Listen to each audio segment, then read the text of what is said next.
Hello everyone and welcome to my review for the film Ready Player One.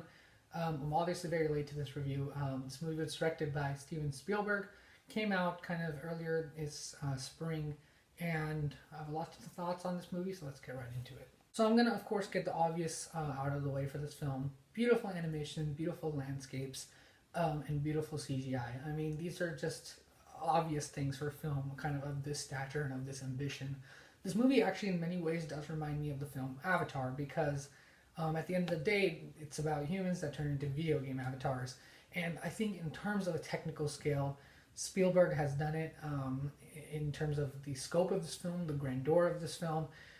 Just the landscapes of this movie are just amazing. They'll just leave you completely immersed into the film. They're so wide, and the use of wide shots in this movie are amazing. You will feel like you are in the oasis. And the movie also often has to shift landscapes really fast. So in that kind of way, it's such a colorful, splashy film with so many different changing landscapes and so immersive and so amazing. It's really kind of difficult to put in words how well they were able to kind of give a visual aspect to the oasis. It's just amazing, and the CGI animation all the way across is amazing. The sound design of this film is amazing. I saw this movie in IMAX, which I highly suggest you do if you can. This movie is definitely meant for that format. I'm pretty sure by now Avengers has eaten up most, if not all, of the IMAX screens. So I think it's a little bit too late to see it in IMAX, but just go see this movie in the theater at the very least, because you're definitely going to want to take in these amazing landscapes, really enjoy the amazing work in terms of sound design that's been done in this film. There's a couple set piece scenes in this movie that I have to talk about. There's one particular car race sequence which is just breathtaking, honestly, and one final kind of battle sequence which is also amazing. So in terms of CGI animation, this movie is a knockout. So in terms of world building from a directorial point of view, I think Spielberg does a lot of good things for this film and a lot of bad things for this film. I'm going to start with the good things. Honestly, this movie could have been a very big cluttered mess because the world of Oasis and kind of the surrounding world of the stacks and all of that and all the characters in this film, there are a lot of those, and because it's based off of a book, that ultimately also gives you kind of potential for failure. Yet Spielberg, what he does with his world building in this film, which I think is the good aspect of this, is that he is able to create so much interconnectedness amongst the real world and the video game world, whether it be in a political context, a social context, or just like basically the way in which the video game relates to the real world in a physical context as well. I think he does a really good job of that, and that makes the movie feel like it has a flow to it and makes you kind of enveloped and invested into this world. So from that point of view, I think that Spielberg did do a good job in world building. Now, also in terms of world building though, and this is kind of getting into some of the weaker parts of the film, and the weaker parts of the world building as well, is that the movie kind of only focuses on the short-term effects of the situations happening in the film. You don't really get a good sense of the long-term effects, and that's kind of where you can tell the book to movie adaptation, because it just feels like some parts are missing from this movie. You get a sense of some of the short-term stakes and effects of this film, but you never understand the long-term stakes. How will this affect the characters in the long term?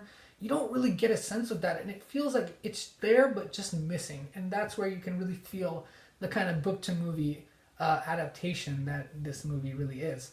And so from that point of view, the movie does fall flat, and sometimes the movie begins to use matters of convenience to answer some of these more long-term questions.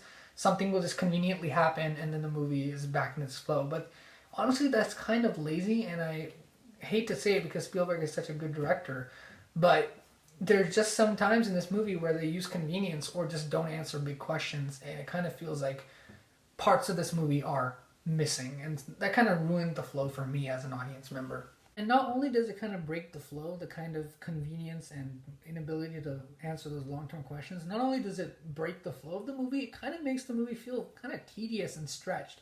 By the time I got to this final act, because they weren't really answering the big questions, honestly, the movie begins to feel a little bit overlong and a little bit tedious. That's just my personal point of view.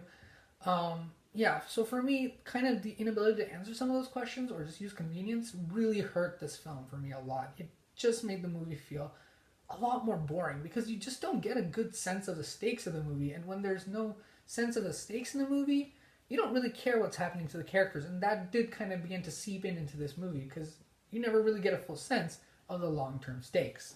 Let's talk a little bit about the characters in this movie. Two of the main characters are Parzival and Artemis, who are played by Olivia Cooke and Ty Sheridan.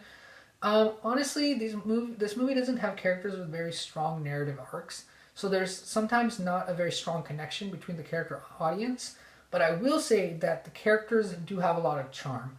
And I think that both Ty Sheridan and Olivia Cooke, whether it be through their live action acting or their voice acting, really do put that charm in their characters so you can connect to them in that way.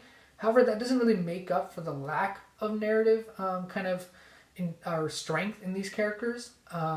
It still does create some connection, but I would have liked to see better, stronger characters in this film, and I didn't quite get that. Charming characters, as I said, you'll like them. They have a great likability factor, but just not that strong of, not very well written characters. Now I kind of want to talk about some of the themes and intentions and messages of this movie.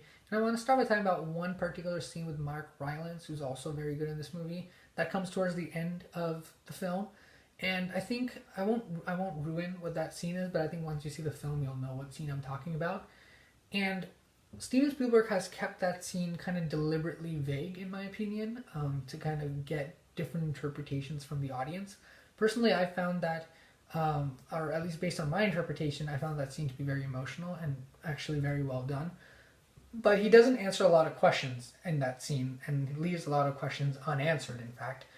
So a lot of viewers might be unsatisfied with that scene. Personally, I thought it was a really well done scene, but I mean, it does kind of, at least based on my interpretation, flow into the message of the film. But not everyone is going to love this scene. And that's just kind of my little spiel on that scene. Kind of getting into the more general themes about the film, however, honestly, it's really just an old kind of love letter to nerds everywhere and kind of the passion that they bring for the stuff they love. And you can see that earnestness throughout the film, even if the movie by itself doesn't necessarily stand that strong. It doesn't have, great characters all the time, and sometimes there's problems with the narrative. There's always this earnestness and this love for kind of nerd culture and 80s culture, pop culture specifically, that you'll see constantly throughout the film.